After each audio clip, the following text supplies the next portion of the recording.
Hello hi welcome back to my channel. So ఈరోజు అయితే నేను మీకు ఈ వీడియోలో ఈ ఇయర్ కృష్ణాష్టమి పండుగని నేను ఎలా చేసుకున్నాను, దానికి నేను ఎలా ప్రిపరేషన్స్ ముందు రోజే చేసుకున్నాను అనేది అయితే ఈ వీడియోలో షేర్ చేస్తాను. సో వీడియోని స్కిప్ చేయకుండా కంప్లీట్గా చూసేయండి. ముందు రోజు నేను ఒక పెద్ద కార్డ్బోర్డ్ తీసుకొని ఆ కార్డ్బోర్డ్ని సి షేప్లో నేను కట్ చేసుకుంటున్నాను. దానికోసం అయితే నేను ఒక పెద్ద బేసిన్ని తీసుకొని షేప్ అయితే ఫస్ట్ పెన్సిల్తో గీసుకొని ఆ తర్వాత నేను కట్ చేసుకుంటున్నాను. అండ్ ఫైనల్గా మనకి ఈ షేప్ అయితే వస్తుంది. ఈ షేప్ని నేను బ్లౌజ్ తోటి కవర్ చేస్తున్నాను. అంటే బ్లౌజ్ పీస్ ఉంటుంది కదా మన దగ్గర, సో ఆ బ్లౌజ్ పీస్ తోటి గ్లూ గన్ యూజ్ చేసుకొని మొత్తం కవర్ చేస్తున్నాను. అదంతా కవర్ చేసేసి అంటే స్టిక్ చేసేసి పక్కనైతే పెట్టేశాను. ఫెవికాల్ యూజ్ చేయకూడదు, ఓన్లీ గ్లూ గన్ మాత్రమే యూజ్ చేయాలి. ఎందుకంటే క్లాత్కి గ్లూ గన్ మాత్రమే స్టిక్ అవుతుంది. అండ్ ఇంకా ముందు రోజు నైటే అంటే పండుగ ముందు రోజు నైట్ నేను ఇట్లా కొన్ని అయితే తెచ్చిపెట్టుకున్నాను అనమాట షాపింగ్ చేసి. వాటిల్లో 2 చిన్న చిన్న కుండలు తీసుకొచ్చాను. వాటిని నేను లేస్ తోటి డెకరేషన్ అయితే చేస్తున్నాను సింపుల్గా. అంటే పెయింట్ ఇలాంటివన్నీ వేయట్లేదు, జస్ట్ సింపుల్గా లేస్ తోటి డెకరేషన్ చేస్తున్నాను. ఈ కుండలు రెండింటిని ఇలా డెకరేషన్ చేసుకొని అందులో కొంచెం దూదైతే వేసి పెట్టుకున్నాను, వెన్నలాగా ఉంటుంది అని చెప్పి. కృష్ణాష్టమి అంటే మనకి మెయిన్గా కుండలు, నెమలిక ఇవన్నీ ఉండాలి. సో అవన్నీ అయితే రెడీ చేసుకుంటున్నాను. అండ్ ఇది వచ్చేసి బంతిపూల మాల అయితే రెడీ చేసి పెట్టుకున్నాను అనమాట, వాకిలికి పెట్టుకుందాము అని చెప్పేసి. ఇదంతా కూడా ముందు రోజే మనం ప్లాన్ చేసి పెట్టుకుంటే నెక్స్ట్ డే మనం ఎర్లీగా పూజ కంప్లీట్ చేసుకోవచ్చు. సో ఇంకా నేనైతే దాన్ని బయట వాకిలికి అయితే హ్యాంగ్ చేసేసాను. ఇలా సింపుల్గా డెకరేషన్ అయితే చేశాను, ఎక్కువ ఏం పెట్టలేదు, రెగ్యులర్గా ఉండేవి అలానే ఉంచేసాను. అండ్ ఇప్పుడు సింపుల్గా ఫ్లూట్ ప్రిపేర్ చేసుకుంటున్నాను. ఎల్లో కలర్ పేపర్ తీసుకొని అలా రోల్ చేసేసి దానికి మొత్తం లేస్ అంతా రోల్ చేశాను అనమాట. సో ఈ విధంగా వచ్చింది ఫ్లూటు. మనం ఇంట్లోనే ఫ్లూట్ని సింపుల్గా రెడీ చేసేసుకోవచ్చు అనమాట. అండ్ ఇందాక నేను చెప్పాను కదా కుండలు అని, సో ఆ కుండల్ని ఇలా రెడీ చేసేసి ఇక్కడ నేను పైన 2 పెట్టాను కదా నెమలికల్లాగా ఉన్నాయి. అవి నేను లాస్ట్ ఇయర్ చేసినవి, అవి నేను అలానే ఉన్నాయి నా దగ్గర. సో అవి నేను ఇప్పుడు యూజ్ చేసుకుంటున్నాను. పాట్స్కి అటు ఇటు పెట్టాలి అనుకుంటున్నాను.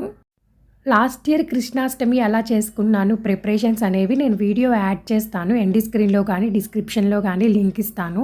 సో ఒకసారి చూడండి. అండ్ ఇందాక నేను చెప్పాను కదా క్లాత్ బేస్ అని వీడియో స్టార్టింగ్లో, సో అదే అనమాట ఈ బేస్. అండ్ అక్కడ హరే కృష్ణ అనే స్టిక్కర్ నేను పూరి జగన్నాథ్ టెంపుల్లో అయితే కొనుక్కున్నాను. అండ్ తర్వాత ఇది వచ్చేసి కృష్ణ డ్రెస్, ఇది కూడా నేను మా ఇంటి దగ్గర షాపింగ్ చేసినప్పుడు కొనుక్కున్నాను. తర్వాత ఈ స్టిక్కర్ కింద నేను లేస్తో డెకరేషన్ చేసేసి దాని కింద ఇంతాక ప్రిపేర్ చేసిన ఫ్లూట్ని అయితే స్టిక్ చేశాను. ఇవన్నీ కూడా నేను గ్లూ గన్ యూజ్ చేసుకొని మాత్రమే స్టిక్ చేశాను. క్లాత్కి స్టిక్ చేయాలంటే గ్లూ గన్తో మాత్రమే స్టిక్ అవుతుంది, ఫెవికాల్తో స్టిక్ అవ్వదు. అండ్ తర్వాత ఇది వచ్చేసి ఇస్కాన్ టెంపుల్లో తీసుకున్నాను. ఇది నేను తీసుకొని 3 years దాటింది. రాధాకృష్ణ బొమ్మలు. కృష్ణాష్టమి కాబట్టి కృష్ణుడికి సంబంధించినవన్నీ ఉంచాలి అని చెప్పి నేను ఇవన్నీ ఓపెన్ చేశాను. అండ్ ఇప్పుడు కృష్ణుడికి అయితే చైన్ ఇచ్చారు, బట్ రాధకి చైన్ ఇవ్వలేదని చెప్పేసి నెక్కి నేను ఇలా సింపుల్గా ఒక చైన్ అయితే పెట్టుకున్నాను. అండ్ ఇది వచ్చేసి ఉయ్యాల. కృష్ణాష్టమి రోజు ఖచ్చితంగా ఉయ్యాల ఊపాలి కాబట్టి నేను ఇంకా ఇది ఓపెన్ చేశాను. పూజ చేసుకునేటప్పుడు ఇది కూడా పెట్టుకుంటాను పీఠం మీద. అండ్ ఇంకా నెక్స్ట్ డే నేను అన్నీ కూడా రెడీ చేసేసుకొని ప్రసాదాలు సింపుల్గా పాలకోవా అండ్ అటుకులు అయితే పెడదామనుకున్నాను. సో ఇంకా నెక్స్ట్ డే మార్నింగ్ అంతా కూడా క్లీన్ చేసేసుకొని పీఠం అంతా వేసుకొని పైన వచ్చేసి రాధాకృష్ణ స్టిక్కర్ అండ్ ఇంకా ఫ్లవర్ గార్లాండ్స్ ఉంటే ఆర్టిఫిషియల్వి అవైతే పెట్టేసి సైడ్ హ్యాంగింగ్స్ అయితే పెట్టాను అండ్ లైటింగ్ పెట్టేశాను. అంతే సింపుల్గా కానిచ్చేసాను అనమాట. అండ్ ఇంకా కింద అంతా కూడా నేను ప్రిపేర్ చేసినవన్నీ కూడా అక్కడ పెట్టుకున్నాను. మన దగ్గర ఉన్న వాటితోని సింపుల్గా రెడీ చేశాను అనమాట. మెయిన్గా మనకి కృష్ణాష్టమి అంటే కావాల్సింది నెమలిక, ఆ తర్వాత కృష్ణుడి బొమ్మ, వెన్న కుండలు అండ్ ఆవు అంటే గోమాత, ఇవి ఉండాలి. సో అవన్నీ కూడా నీట్గా పెట్టుకున్నాను. అండ్ ఇంకా ఉన్న బొమ్మలు 2 ఉంటే అవి పక్కన పెట్టాను అనమాట.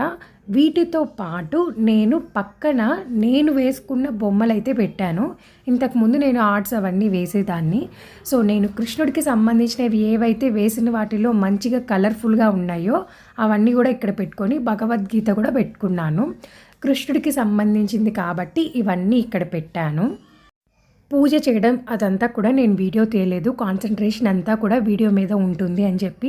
సో ఇంతే ఫ్రెండ్స్, చూసారు కదా సింపుల్ వీడియో. అండ్ నా వీడియో మీకు నచ్చినట్టయితే please like, share and subscribe అయితే చేయండి. Thank you for watching. See you soon in my next video. Bye bye.